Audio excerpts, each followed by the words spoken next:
warahmatullahi wabarakatuh. Perkenalkan, saya Yusiana Ayu Sumatran. Saya Ida Sari. Kami dari kelas Mikro 4I akan mempresentasikan modul ajar, yaitu modul ajar histogram dan diagram data. Yang pertama, informasi umum identitas modul. Nama penyusun Yusiana Ayu Sumatran dan Titis Nurinda Sari. Nama sekolah MI Miftahul Mutadin. Tahun pelajaran 2025-2026. Mata pelajaran matematika semester genap. Fase atau kelas fase B kelas 4. Bab 6 piktogram dan diagram batang. Topik B diagram batang. Alokasi waktu 2 kali 35 menit.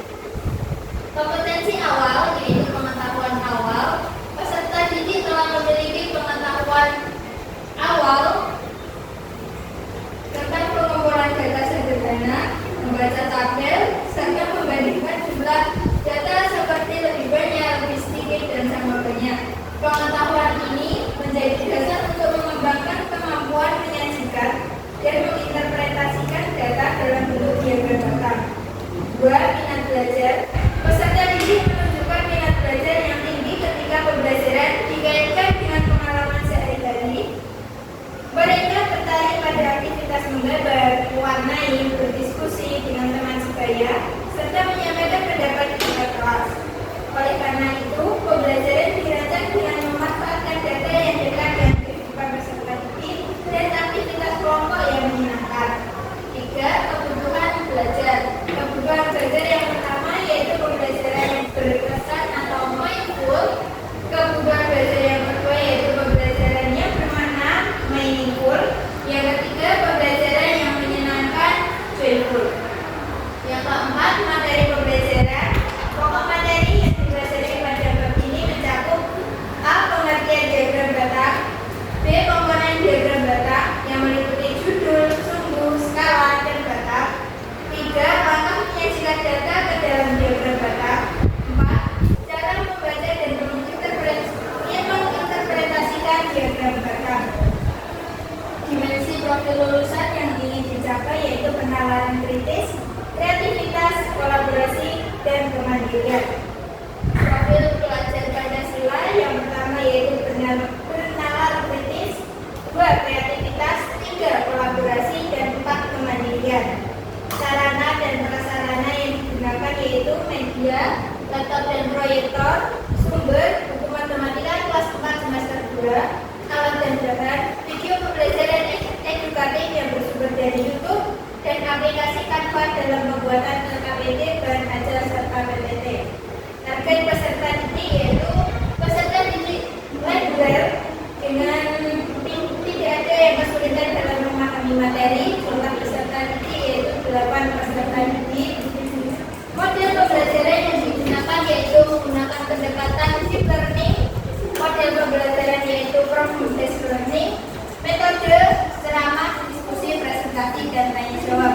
Strategi, orientasi masalah, penyelidikan, dan kerja kelompok. Nilai yang akan dicapai yang pertama, bernalar kritis, 2. Kerjasama, 3. Percaya diri, dan 4. Kreatif. Komponen inti yang akan disampaikan oleh rekan saya yaitu Titis.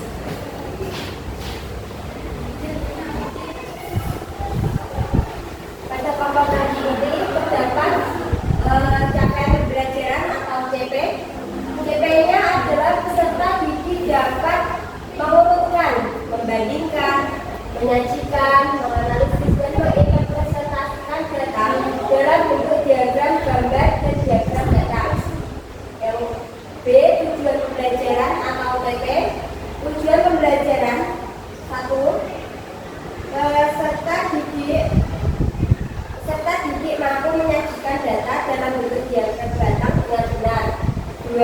Peserta didik mampu menginterpretasikan data dalam bentuk diagram batang dengan benar. Alur tujuan pembelajaran (ATP). 1. Peserta didik mampu menyajikan data dalam bentuk diagram batang dengan memperhatikan judul, sumbu, dan skala yang tepat. 2. Peserta didik mampu menafsirkan data dari diagram batang seperti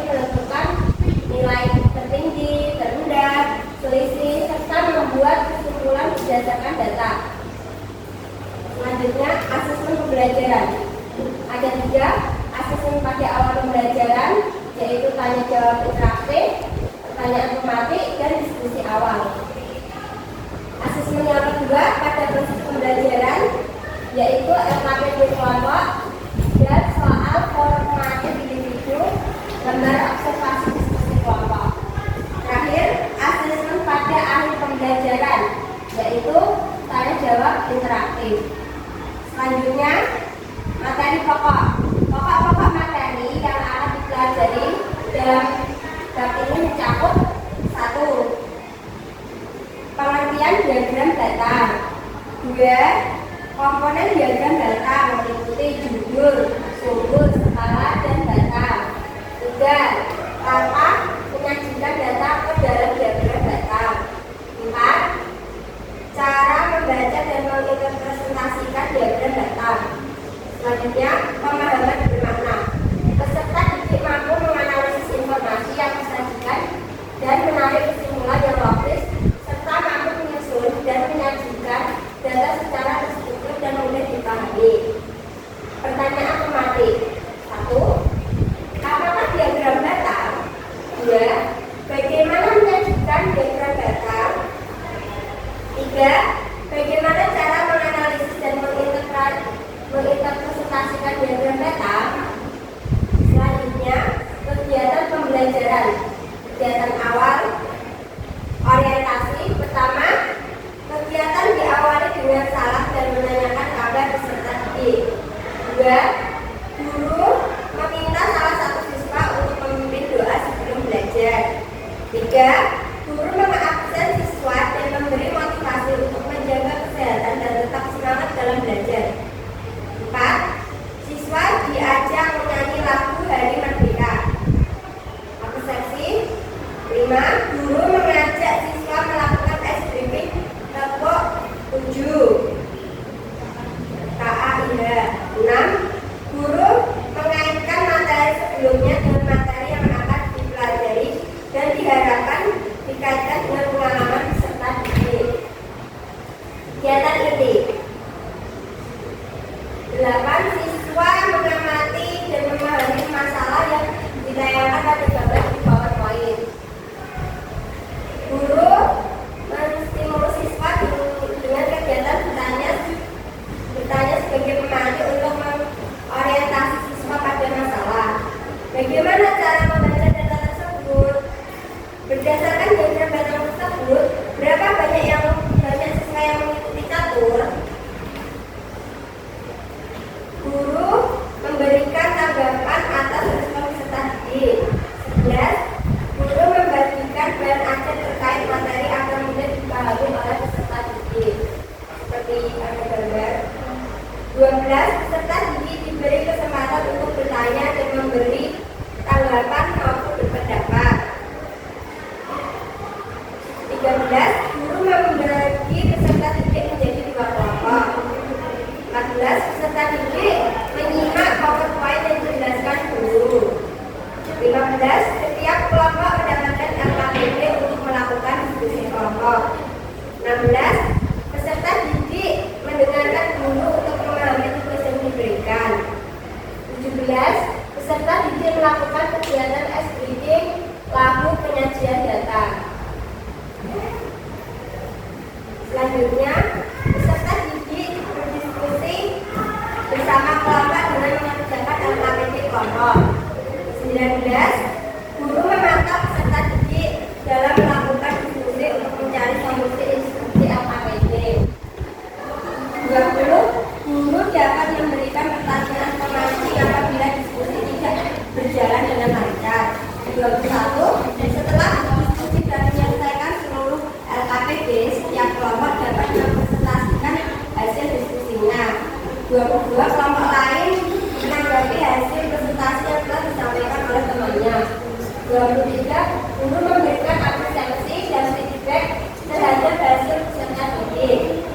24. Peserta didik dan guru menyimpulkan hasil diskusi yang dilakukan. 25. Guru membuka sesi pertanyaan apabila ada materi yang belum dipahami. Selanjutnya, peserta didik mengerjakan evaluasi di kegiatan penutup. Peserta didik mengerjakan evaluasi 27 peserta didik dibimbing guru membuat simulan akhir pembelajaran.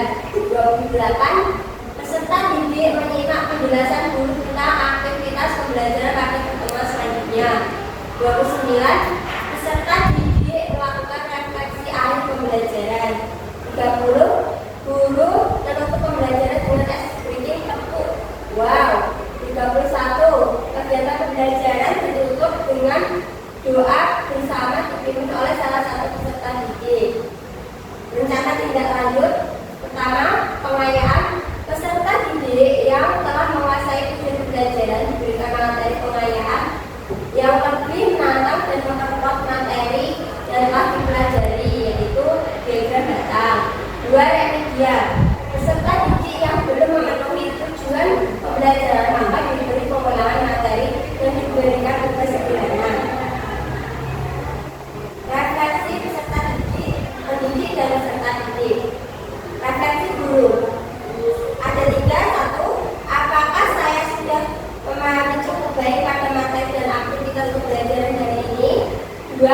Apakah materi ini sudah disampaikan dengan cukup baik kepada peserta didik? 3. Apakah 100% peserta didik telah mencapai penguasaan tujuan pembelajaran yang ingin dicapai? Refleksi pendidik peserta didik ada 3. 1. Bagaimana perasaanmu selama pembelajaran ini? 2. Kegiatan mana yang paling kamu sukai? 3. Apakah menemukan kesulitan selama mengikuti pembelajaran ini? Selanjutnya, tampilan akan disampaikan oleh teman saya Yusiana.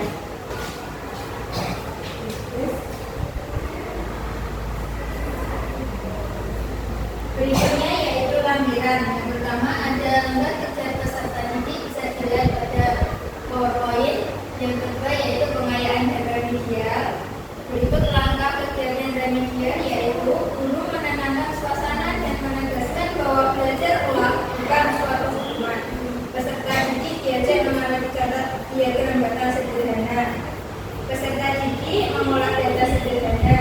Kemudian guru membimbing langkah demi langkah yaitu menentukan judul, gambar sumbu, menentukan skala, dan menggambar batak. Kemudian menggunakan kertas berwarna atau stiker, peserta didik memberi warna pada batang diagram. Yang kedua, bentuk tugas remedial, mengubah tabel data sederhana dari diagram batang, menjawab data terbanyak dan tersedikit. Kemudian langkah kegiatan pengayaan. Peserta didik menyadari bahwa data bisa digunakan untuk mengambil keputusan. Peserta didik mengumpulkan data nyata, contohnya olahraga, faktor cepat, menyajikan data dalam diagram batang secara mandiri. Kemudian peserta didik membuat pertanyaan sendiri berdasarkan diagram yang telah dibuat. Bentuk tugas pengayaan yaitu membuat diagram batang dari data hasil pengamatan, menyusun minimal 3 pertanyaan dan jawaban berdasarkan diagram yang telah dibuat. Kemudian C. Pedoman asesmen, yaitu ada asesmen pada awal pembelajaran, asesmen diagnostik non kognitif bisa dilihat pada tabel yang tertera. Kemudian asesmen hasil proses pembelajaran yaitu A. Penilaian pengetahuan atau asesmen formatif. Formatnya ada di tabel. Kemudian B. Penilaian kelompok. Berikut adalah rubrik penilaiannya dengan berbagai kriteria yang akan dinilaikan. Kemudian lembar observasi penilaian diskusi kelompok. Lembar diskusi digunakan untuk menilai. Kemudian penilaian presentasi kelompok. Rubriknya seperti itu, indikator yang akan dinilaikan tertera pada rubrik tersebut. Kemudian lembar observasinya ada di bawahnya. Yang ketiga yaitu penilaian sikap. Yang pertama meliputi sikap spiritual. Rubriknya ada di sana. Kedua yaitu sikap sosial. Juga tertera rubrik yang indikator yang dinilaikan. Kemudian yang keempat yaitu refleksi guru dan siswa. Ada dijelaskan rubriknya. Kemudian media pembelajaran disertakan link bisa dibuka terbuka saat pembelajaran. Kemudian bahan ajar sudah tertera gambarnya. Kemudian LKPD kelompok juga tertera seperti di gambar. Kemudian yang terakhir yaitu asesmen formatif individu, soalnya sudah tertera. Yang terakhir adalah daftar pustaka dan buku sayur. Demikian presentasi modul ajar yang telah saya dan rekan saya sampaikan. Kurang lebihnya mohon maaf. Terima kasih. Wassalamualaikum warahmatullahi wabarakatuh.